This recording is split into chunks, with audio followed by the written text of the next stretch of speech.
कितनी माताएं अपने उनका नाम नहीं लेती।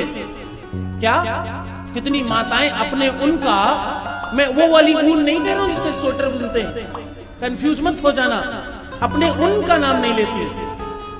नाम लेना न लेना ये कोई बहुत बड़ा मुश्किल का बात नहीं है।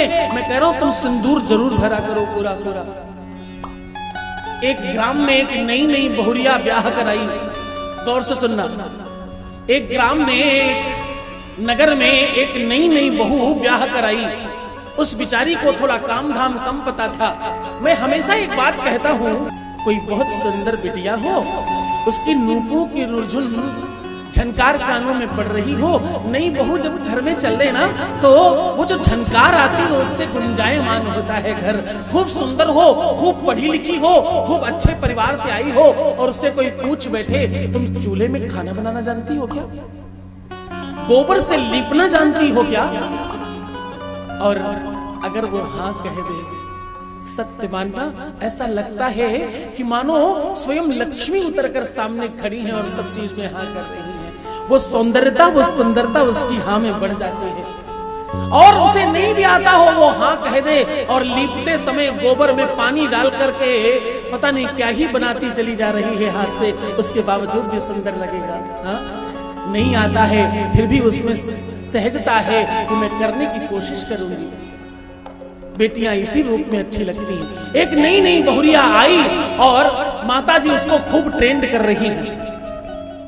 उसे ये नहीं पता कि वो दही कैसे बिलोते हैं। आप समझते हैं ना, आपके गांव में, इस शहर में कोई है जहां पर दही वही ऐसे मथानी से करते हैं? किसी के घर में होता तो जरा हाथ उठाना। अच्छा, कुछ घरों में होता है, ठीक है, मुझे बहुत पसंद है। एड्रेस मत बताना अपने घर का। खैर, तो वो जो मथानी से मथते हैं ना, वो बहू को पता नहीं, सास ने खूब अच्छे से सिखाया और बोली ठीक से करना, मैं अभी आती हूं। बहुरानी गौर से सुनो ध्यान से, वो दही वाली बात बाद में करेंगे, पहले ये वाली कर लेते हैं। बहुरानी ने खूब देर तक उसे मत्ती रही और खूब अच्छे से मक्खन ऊपर आ गया।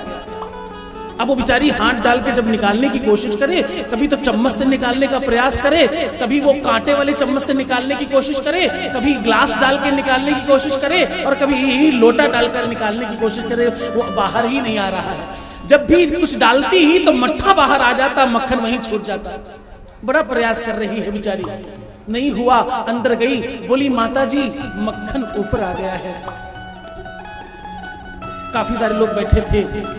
माताजी ने पहले हाथ से इशारा किया, उसने कहा मम्मी जी मक्खन ऊपर आ गया है। चुप, बोलना नहीं। मम्मी जी मक्खन ऊपर आ गया है। अरे चुप रहो, चुप रहो, चुप, तुम्हारे ससुर जी का नाम मक्खन है, ऐसे नहीं बोलते मक्खन ऊपर आ गया है। हाँ?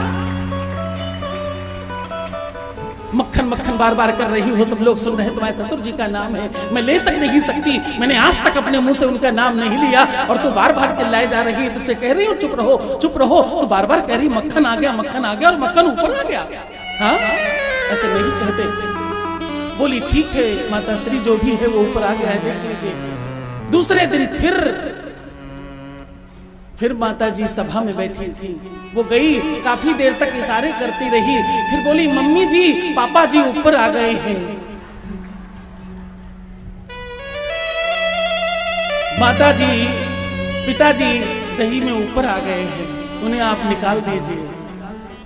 तो कहने का सा आशय सिर्फ इतना सा कि तुम नाम लो कि नहीं लो, इससे कोई बहुत खास फर्क नहीं पड़ता। ये पता है, एक गुदगुदाने वाला वात्सल्य है। नाम नहीं लेना, ये पता चला कोई रीति है कि नहीं मुझे नहीं मालूम, मैंने ऐसा कहीं नहीं पढ़ा, लेकिन इस एहसास को मैंने एहसास किया है। मेरी अपनी नानी, दादी, मामी, चाची, बुआ सबके साथ रहकर खूब देखा है इस बात को। मैं सत्य कहूं, इसमें आनंद बहुत है। नाम नहीं लेकर के जब आप कुछ कहते हो तो उसमें स्नेह बहुत है, उसमें प्रेम बहुत है। जरा सोच कर देखो कि जिसका नाम लिया ही नहीं गया उसको सब कुछ कह दिया गया। ये अपने आप में ऐसा छेड़खानी वाला प्रेम है जो तुम सार्वजनिक कर सकते हो, किसी की परमिशन लेने की जरूरत नहीं है।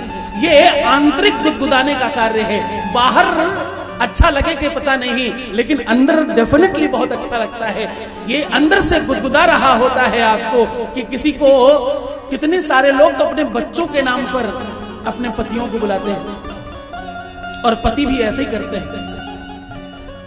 जब बच्चे का नाम लिया जाए तो समझ जाओ तुम्ही को कहा जा रहा है। क्या अद्भुत प्रेम है। इस प्रेम का जो दर्शन है ये केवल भारतवर्ष में देखने को मिलता है। इस धरा को भी हम मां कहते हैं, इस धानी को, इस पृथ्वी को, इस मिट्टी को भी हम मां कहते हैं और इसे प्रणाम करते हैं।